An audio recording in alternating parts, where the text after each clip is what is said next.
श्री स्वामी समर्थ. श्री गुरुदेव दत्त. स्वामी महाराजांच्या स्वामी पुण्यतिथी जवळ आलेली आहे आणि स्वामी पुण्यतिथीपर्यंत प्रत्येकाला वाटतं की आपल्याकडून जेवढ्या शक्य होतील तितक्या सेवा स्वामींच्या घडाव्यात आणि त्यात सगळ्यात महत्वाची सेवा म्हणजे श्री गुरुचरित्र ग्रंथाचं पारायण. गुरुचरित्र ग्रंथाचं पारायण करण्याची तर इच्छा प्रत्येकाची असते.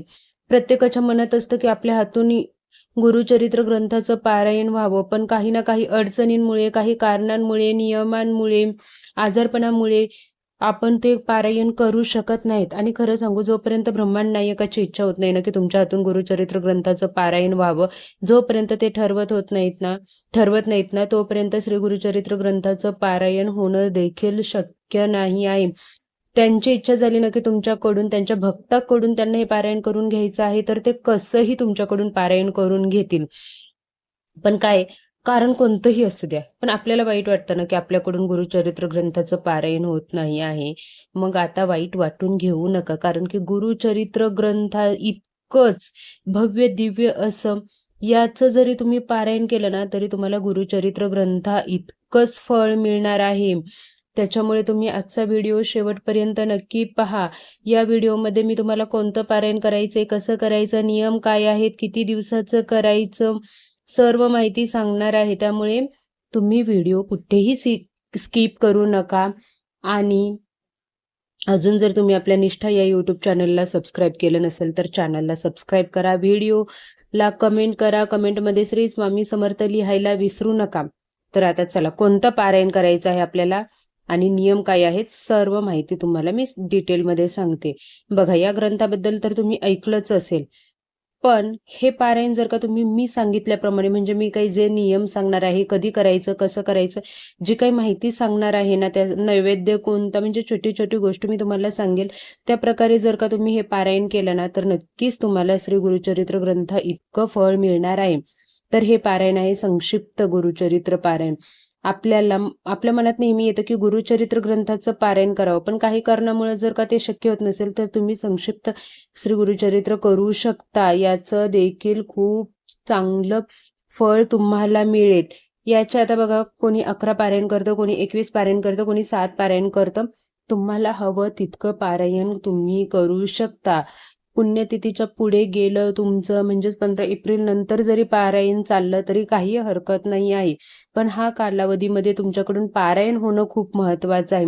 तर कसं करायचं पारायण, बघा, तुम्हाला संकल्प करायचा आहे. संकल्प कसा करायचा प्रत्येक स्वामी भक्ताला माहिती आहे, तरी थोडक्यात सांगते की आपल्याला केंद्रात जायचं आहे, जवळ मठात जायचं आहे. केंद्रात मठात जाणं शक्य होत नसेल तर घरी स्वामींच्या फोटो पुढे बसून देखील तुम्ही संकल्प करू शकता. नारळ, खडीसाखर ठेवा, हातामध्ये पाणी घ्या, स्वामींना आपलं गोत्र, नाव सांगा, तुमची इच्छा सांगा, तुम्ही किती दिवसाचं पारायण करत आहात, सगळं काही सांगा, कधीपासून सुरुवात करताय, आणि त्या दिवसापासून तुम्ही पारायणाला सुरुवात करू शकता. आता पारायण सुरू करताना काय करायचंय, तर सगळ्यात पहिलं म्हणजे सकाळी, ज्या दिवशी तुम्ही पारायण करणार आहात त्या दिवशी सकाळी लवकर उठायचं आहे. दार असेल तुमच्या तर दारामध्ये सड्या, रांगोळी म्हणजेच पाणी मारा, तुम्ही रांगोळी काढा. फ्लॅटमध्ये राहत असाल तर स्वच्छ पुसून घ्या, रांगोळी काढा. जमलं तर हळदीचं लेपन उंबरठ्याला नक्की करा. आंघोळ करून देवपूजा करा, स्वामींना अष्टगंध लावा. आणि त्यानंतर जर का तुम्हाला पूजा मांडणी करून करायचं असेल ना तर तुम्ही पूजा मांडणी करून देखील हे पारायण करू शकता. पण घरामध्ये लहान मूल आहे, काही अडचणी आहेत ज्यामुळे तुम्ही पूजा मांडणी करू शकत नसाल तर तुम्ही पूजा मांडणी नाही केली तरी चालेल. पण कसं असतं ना, पूजा मांडणी जर आपण केली ना तर अजून जास्त पॉझिटिव्हिटी येते. त्यामुळे शक्य होत असेल तर तुम्ही नक्की पूजा मांडणी करा. पूजा मांडणी करण्यासाठी तुम्हाला काही नाही, एक चौरंग लागणार आहे, त्यावर पिवळ्या रंगाचा न वापरलेला कपडा टाका. तुमच्याकडे एखादा पिवळ्या रंगाचा ब्लाऊज पीस असेल तो टाका, नाहीतर तुम्ही नवीन ब्लाऊज पीस घेऊन येऊ, तो चौरंगावरती ठेवा. त्याच्यावरती स्वामींचा फोटो, दत्त महाराजांचा फोटो ठेवा. दोन्ही असेल दोन्ही ठेवा, मूर्ती असेल, जे काही असेल ते ठेवा. कलश ठेवा, कलशामध्ये पाणी ठेवा, कलशला हळदी कुंकू लावा, एक नारळ ठेवा, दिवा लावा, धूप लावा. स्वामींना, दत्त महाराजांना अष्टगंध लावून प्रार्थना करा आणि त्यानंतर तुम्ही पारायण करण्यासाठी सुरुवात करू शकता. आता पारायण करताना बघा, संक्षिप्त पारायण करताना तुम्हाला जास्तीत जास्त 1 ते 2 तास लागू शकतात. म्हणजेच काय, पहिल्या दिवशी जर तुम्ही पूजा मांडणी करणार असाल तर तुम्हाला जास्तीत जास्त 2 तास लागतील. पण फक्त तुम्ही पारायण वाचणार असाल तर तुम्हाला 1 ते 1.5 तास म्हणजे 1 ते 1.5 तास लागू शकतो. त्या कालावधीमध्ये तुम्हाला अजिबात जागेवरून उठायचं नाही आहे, बोलायचं नाही आहे. त्यामुळे तुम्हाला जे काही पाणी प्यायचं असेल, काय करायचं असेल ते तुम्ही पहिलंच करून घ्या. पारायण आपलं वाचून झालं, आरती झाली तोपर्यंत तुम्हाला जागेवरून उठायचं नाही आहे. आता तुम्ही ठरवा तुम्हाला किती दिवसाचं पारायण करायचं आहे ते.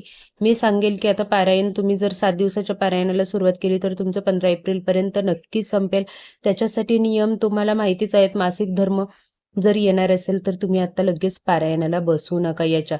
तुम्हाला लग्नासाठी बाहेर जायचं असेल किंवा विटाळ, सुतक हे सगळे नियम पाळायचे आहेत. त्यासोबतच ब्रह्मचार्याचं, मांसाहाराचा देखील नियम पाळायचा आहे. कांदा, लसूण या कालावधीमध्ये जर शक्य होत असेल तर कांदा, लसूण तुम्ही वर्ज्य करा. कांदा, लसूण असू द्या. कशामुळे? कारण की त्याने माणसामध्ये राग थोडा जास्त येतो. त्याच्यामुळे कांदा, लसूण आपल्याला वर्ज्य करायचा असतो.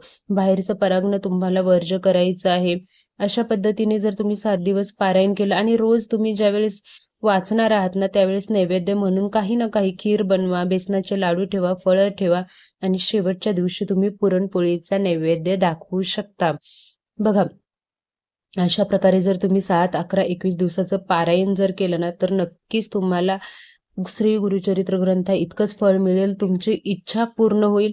आणि सगळ्यात महत्त्वाचा नियम असतो तो म्हणजे कोणाबद्दल वाईट विचार करायचा नसतो, कोणाबद्दल वाईट बोलायचं नसतं.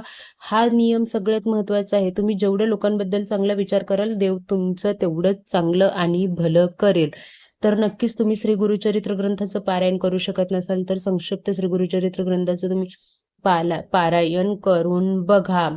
व्हिडिओ आवडला असेल तर नक्की व्हिडिओला लाईक करा. कमेंटमध्ये श्री स्वामी समर्थ, श्री गुरुदेव दत्त नक्की लिहा.